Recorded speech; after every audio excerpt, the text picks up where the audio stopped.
What's up, Joe? What's up, everybody? Welcome to another edition of Sports 360. I'm Jeff Fannell, and I'm here with my man, Rob Duran of Rob Duran Sports. Rob, what's up, man? Hey, what's going on, Jeff? Oh, a little bit of everything, man. A little bit of everything. I'm settling into our new digs in Charlotte, North Carolina, and so far so good, man. It's only been about 2 weeks that we've been down here. I've had some friends up, from New York and from New Jersey, where we used to live, asking me if I picked up a Southern drawl. I'm like, come on, man. Come on. Brother born in Brooklyn, man. There's nothing that can overcome a New York accent. Definitely not. So I don't want to hear that stuff.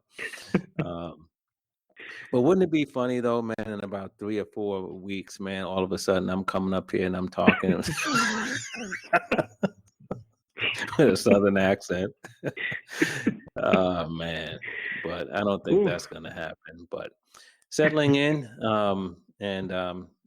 it feels good so far. But listen, man, the world of sports, a lot of stuff going on.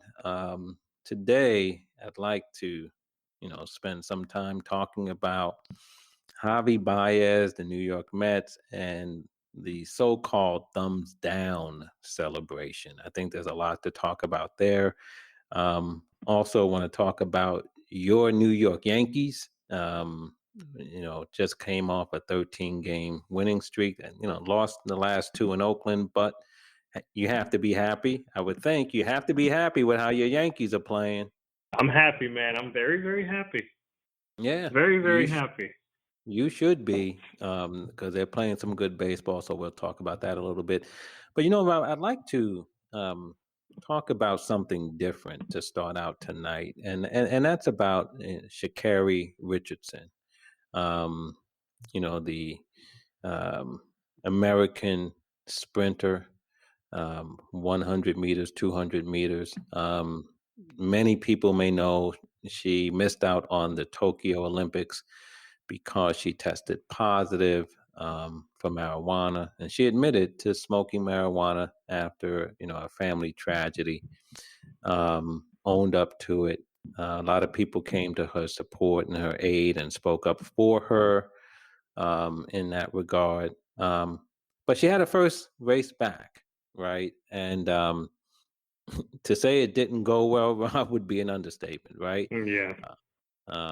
She finished dead last in her heat. And this was after doing a whole lot of pregame talking, including an ad from Nike in which she was boasting about, I'll meet you at the finish line if you want to talk to me or something along those lines. And she didn't have a good showing. And, and then she made some comments afterwards where she was talking about she's still, one of the fastest in the world, and you can't take anything from her. And she dropped a profanity on broadcast television in the process. And for me, Rob, I looked at it, man, and I got a little bit concerned because she then dropped out of the 200 meters. And I got concerned only because I'm thinking, where is her mental well-being right now with everything that's happened to her? This, not being able to compete in the Olympics, coming out here and laying an egg, right? Finishing dead last in the Prefontaine Classic, having a rant right afterwards, and then pulling out of the 200. I just started to wonder, is she mentally, put aside physically, is she mentally ready to compete? And I began to wonder if those around her were sharing the same concerns. I hope they are, because right now it doesn't look good. Yeah, and that's a huge thing. And I know we spoke a long time ago now, but when Naomi Osaka pulled out, and we spoke about mental health and her age too, being so young, and Richardson's only 21, so she's even younger. And that's a big thing. And I think the physical, she may be in peak physical condition right now, but if the mental is not there, then the physical really doesn't matter too much. And we've seen that with athletes across the board, men and women, where it's just if there's a mental block or there's something going on that's stopping you, you're not going to be able to perform physically. And we even saw that with Simone Biles, one of the most decorated Olympians ever, one of the greatest Olympians ever. She had to pull out because she just couldn't handle it mentally. She couldn't do it. And respect to her for acknowledging it and stepping out and taking a step back and saying, okay, I need to take a break. I know what people are expecting from me, but I need to take care of me first. And I think Richardson, like you said, I hope that she has the support of people who are looking out for her well-being and can help her see, if she is going through stuff, can help her see that, hey, let's take a step back if we need to. Let's focus on getting your mind right, because the body and the physical, it's all there. It's there. She has the talent. She's super talented. I mean, she's one of the greatest sprinters there is because she qualified for the Olympics, and that alone means that you're one of the greatest in the world. But she's going through a rough patch right now, and I hope that she does have the support that she needs to get past these obstacles right now in her path. I couldn't agree more. And you alluded to it, right? We've had other athletes deal with this. You mentioned Simone Biles and Naomi Osaka, but Michael Phelps talked about the pressure of competing. And we know Kevin Love and DeMar DeRozan in the NBA well chronicled, concerning their mental health challenges. There's a lot of pressure on today's athletes, tremendous pressure. And Yeah. you talked about Richardson's age. She's only 21 years old. 21. And, she's, because of her talent, she's in a fishbowl, a lot of pressure. And then you're talking about the events that she runs. There's a tremendous amount of pressure on 100-meter sprinters, male and female, right? Because the difference between success and failure, between first place and last place, is not that much. And these are some of the fastest human beings on the planet. And if your mind is not as well tuned, if not more so than your body, you're not going to win. The mental aspect of that competition is fierce. And I believe that, Sha'Carri Richardson was not ready to compete in her last race, and it showed. And then afterwards, I think it just got worse. And so, look, I'm just hoping that, as you said, that those around her take this seriously and just give her whatever support she needs, not only to get back into physical shape, but also to make sure that mentally she's ready to compete so that she can continue to hone, her extraordinary talent and, go out there and continue to do her thing. Yeah, I agree, man. I hope, at a young age, you have friends who are going to be your yes people. And I hope that the actual support that she has, whether it's, family or, her team, whatever the case may be, that those people overshadow the yes people that she may have in her life. Because the real support is what she's going to need to get past this. And hopefully we'll see her in the Olympics in a few years. Yeah, I hope so. And obviously, there's some important races along the way. And so we'll see. But it's something to keep an eye on for sure. Speaking of having yes people around you, I don't know if the New York Mets' Javy Baez consulted with anybody, and I don't know if someone just simply said yes to his idea of the thumbs down celebration.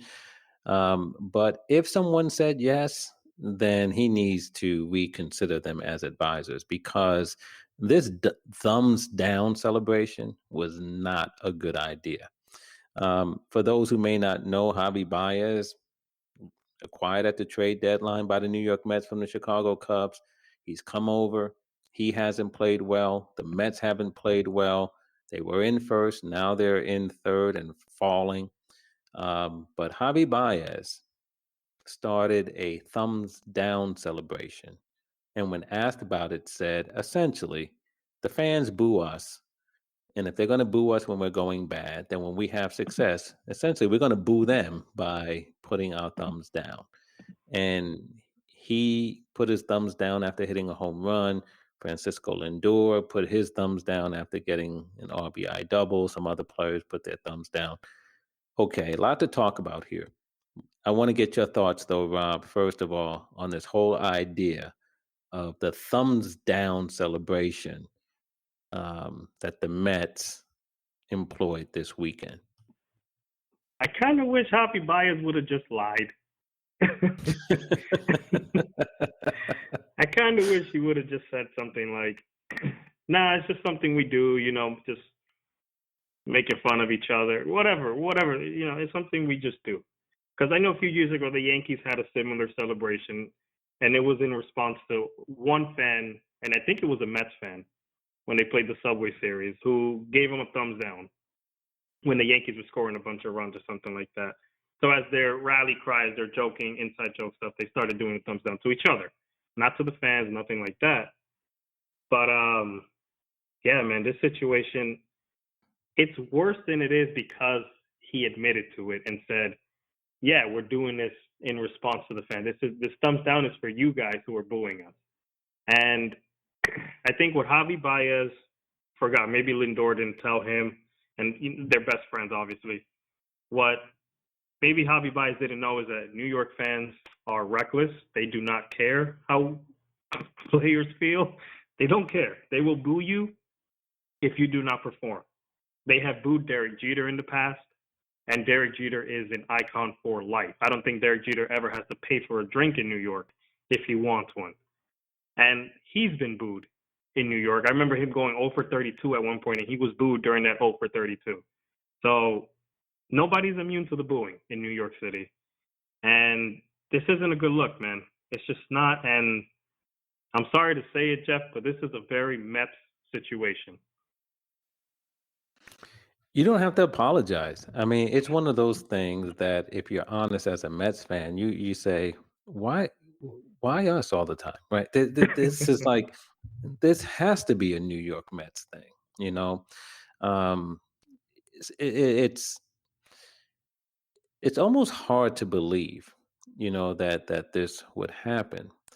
But here's the thing: if we just take a step back and start with an undeniable truth, over the past month, or in fact since the All-Star break, the Mets have been one of the worst teams in Major League Baseball. Right? Certainly among the so-called contenders, they've been the absolute worst. Right? There's been no team that's been contending. When I say contending, first, second, maybe a little bit of third if you're the San Diego Padres. No team since the All-Star break has been as bad as the Mets of those types of teams, right? So none of them. So the Mets have been playing poorly. The fans have a right to boo. The fans should boo.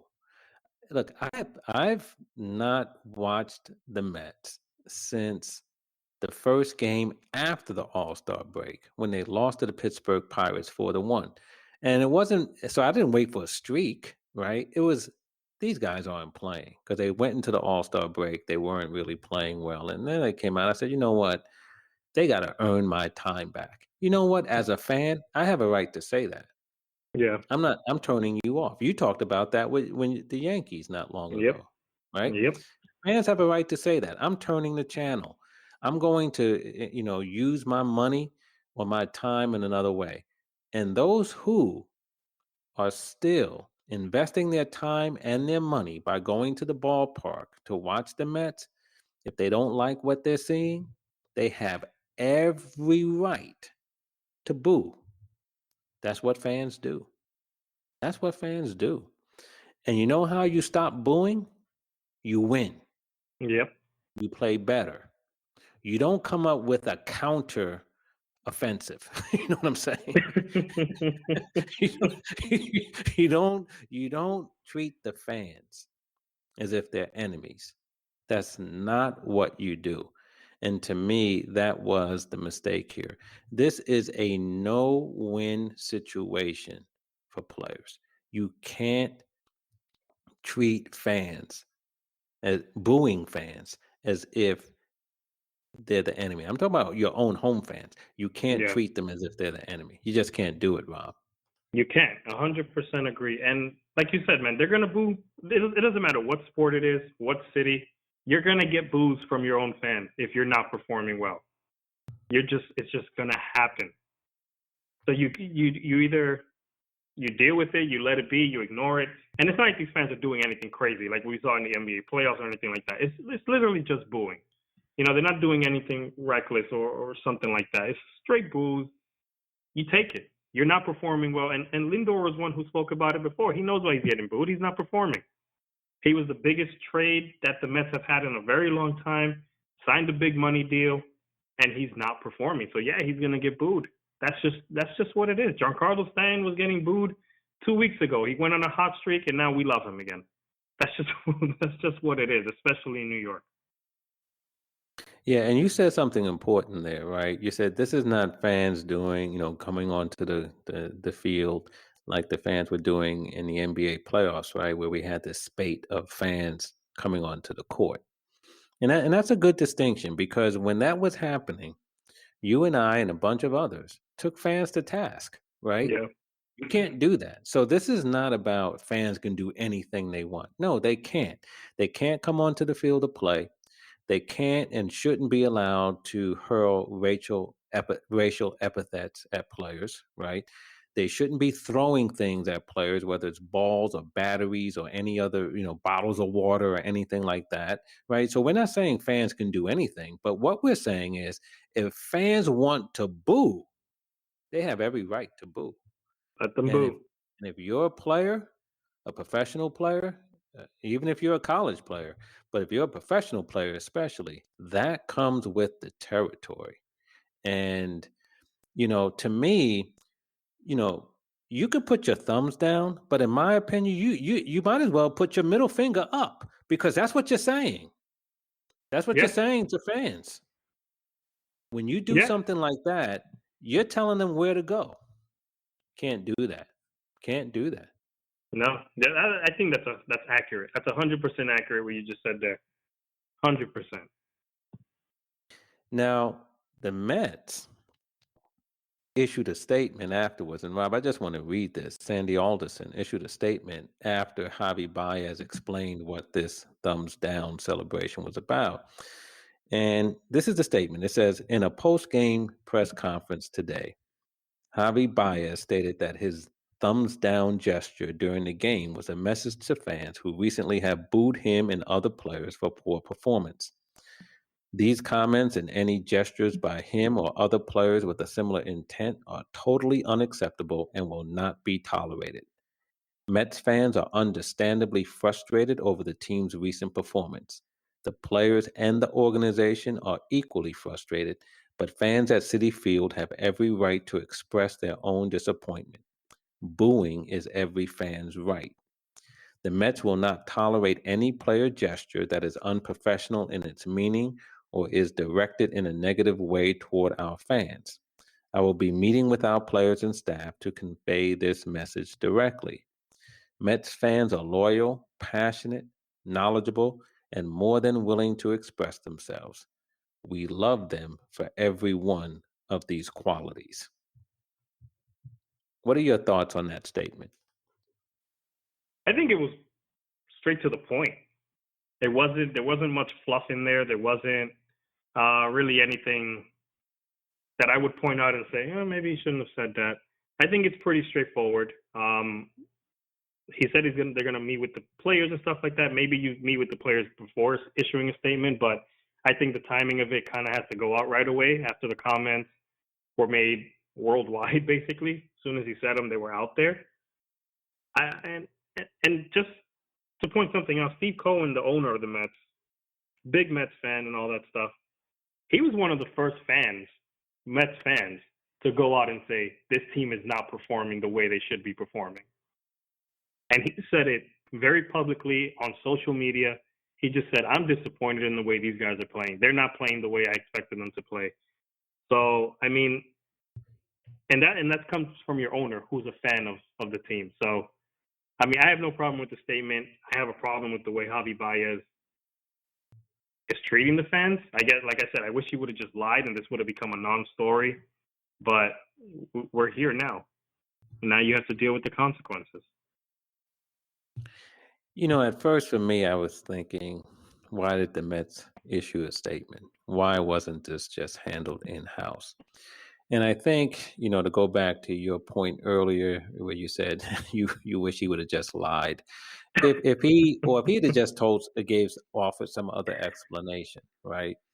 But the Mets, front office found out what the real deal was. I think it would have been handled behind closed doors. But I think Yeah. because of the very public nature of the explanation, I think the Mets felt compelled. And whether they had to or not, I'm not saying, and I don't know if I agree or disagree, but I think the Mets felt compelled to respond publicly as well, right? And to say this won't be tolerated, because I think they could not leave unsaid and unspoken, as far as the fans were concerned, their views in light of Javy Baez, so expressing his views so openly. So I think they felt they had to do it. Um, but it is, to go back to your point, become too much of the Mets circus. Each year there's always seems to be something. And, for a team that, spent a good deal of the first half of the season in first place and now is becoming an afterthought as far as the postseason is concerned, this is a bad way to head into the last month of the season. Yeah, and one thing too that's huge is that this team is supposed to be the start of a culture shift for the Mets. And from the very beginning of the offseason, with the hirings of all these people and the people they've had in the organization in the past, it's been a lot of controversy this year. And they kind of got past a lot of that by winning in the first half. But now, like we've been talking about, the results aren't there. So a lot of this stuff is going to be highlighted. They're going to get booed. They're going to get some negative attention on them.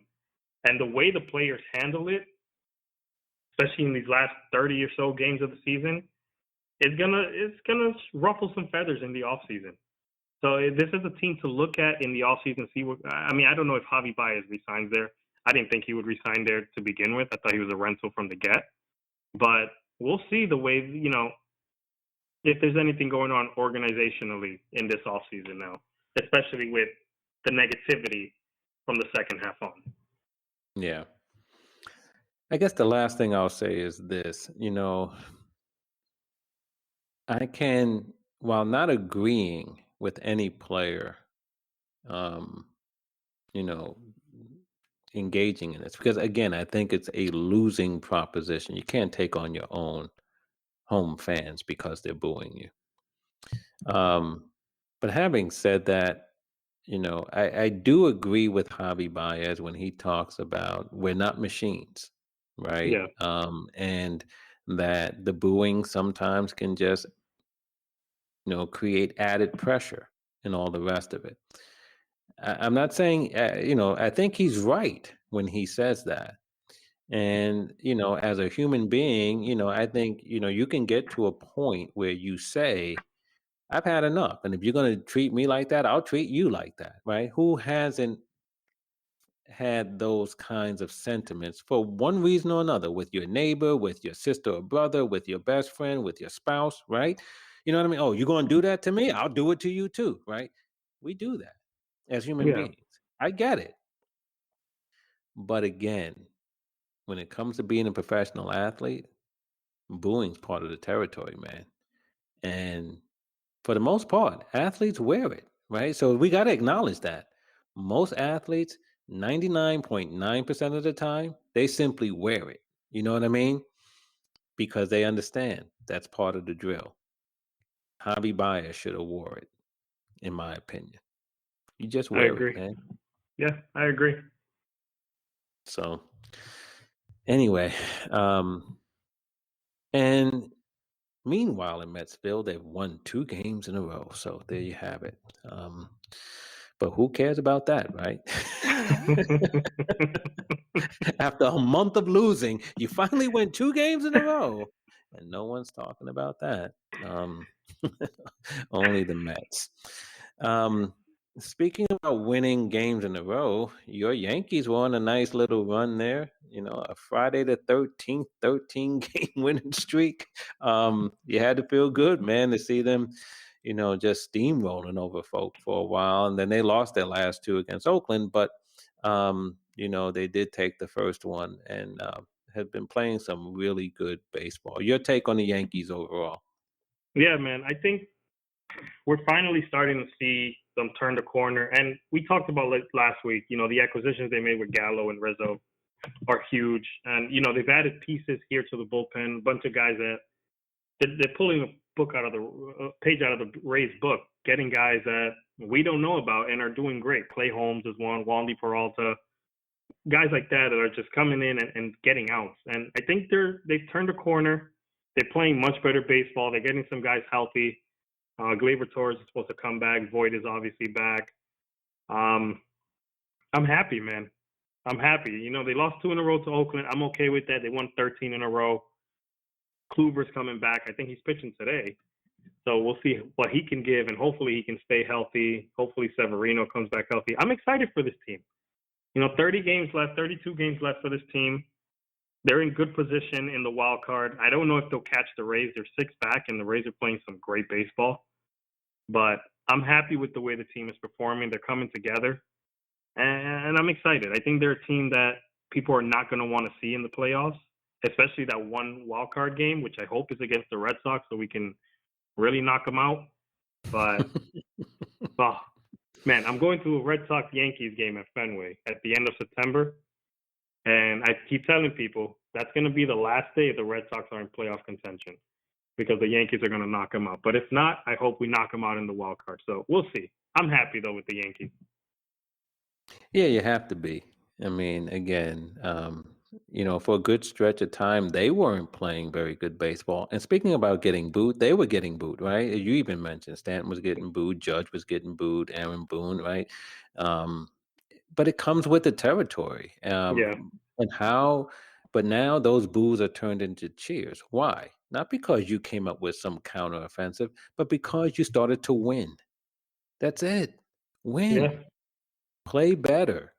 And especially as you mentioned, in New York, you don't get a trophy in New York for trying and all the rest of that. And you certainly don't get a trophy for crying in New York. You gotta win. Yeah. Or at least play better, right? I think if you play better and you're competing and you're going out there, and maybe there's just a talent deficit. You know what I mean? Like the Knicks have been like that for a long time, right? But people still came out and they would cheer on the Knicks. But they knew they were undermanned. They knew there was a talent deficit. But if you play hard, you play well to your abilities, New York fans will understand. But if you play Yeah. below, then you're going to have an issue. Yankees had it. What did they do? They raised up their level of play. They become one of the hotter teams in baseball. And those boos are cheers right now. They earned it. And so, yeah, I think you have to feel good if you're a Yankees fan of how the Yankees are playing. And I 100% agree. If the Yankees finish out strong, I think they will be one of those teams that, other teams in the American League will not want to face, just because of the pedigree, because of the talent, and because of the aura. The Yankees still have an aura, man. They do. You know what I mean? They And do. and I think that there are going to be teams that aren't going to want to play the pinstripes. But we do have a little bit of baseball to play. They have to keep pressing forward, Rob. You know what I mean? Because Tampa's still playing well, man, and they haven't given a quarter, and the Red Sox are still hanging in there too. So the Yankees have to continue playing well.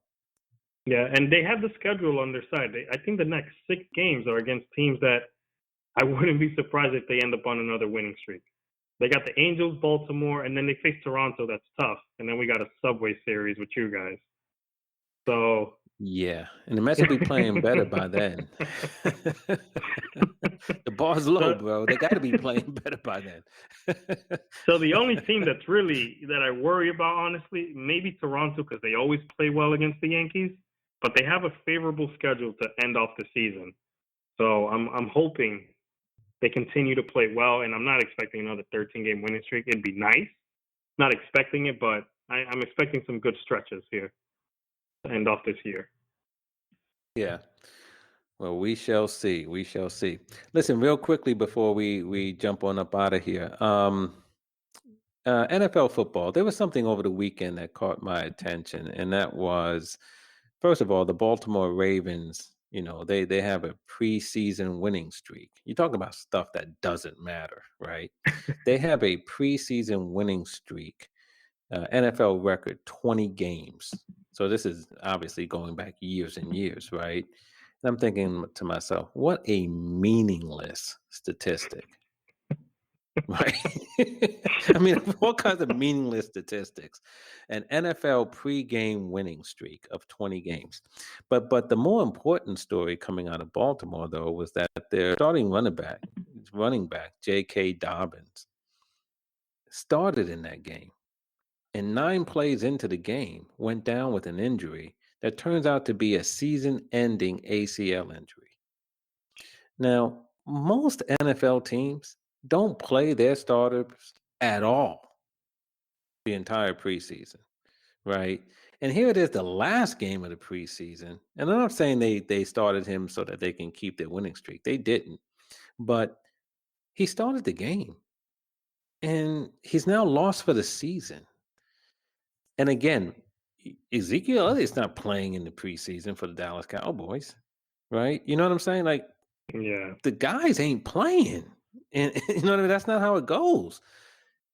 So for me, it's a head scratcher. And they actually asked, the media did, they asked, Harbaugh, the coach of the Ravens, they asked him, why was he playing? And, Harbaugh said, well, that's a fair question. We could have that conversation. I'm like, yeah, we can have that conversation because it is a good question. Why is this guy playing in the last preseason game before the NFL season starts? And now he's done. that makes no sense, man. No, especially a running back. Running backs are already, the most beat up position there is in the game in general. To have a guy out there, risk an injury, and then here you go. It reminds me too of the Jets a few years back where Rex Ryan was the coach. They put Mark Sanchez in the game. They put him in the game, took him out, put him back in, got hurt. That's the end of Mark Sanchez and the Jets. He never recovered from the shoulder injury. Done. It just doesn't. It baffles me, that kind of decision to put in, especially in the last preseason game. If you want to put him in a couple series in the first game, maybe in the second game, but anything past the second game, man, that's off limits when it comes to guys like that, especially running backs. Yeah. And so now they're going to have to piece it together for the rest of the season as Dobbins, recovers from the ACL injury. So, but it does let us know, of course, that football is on the horizon. So, we obviously will be looking to the kickoff of the NFL season as we continue to keep our eye on the pennant races and all the other things going on in the world of sports. So, but brother, it was good to chat with you one more time, man. And keep your head up, keep your thumbs up. Keep everything pointing up. All right. We don't want to get into any kind of controversy on this, but we'll keep an eye on stuff, man, and we'll come back next week, man. We'll do it all again, knock out another edition of Sports 360. But good talking to you, brother, and look forward to catching you next time. I'll see you, man. Thank you. Okay, take care, man.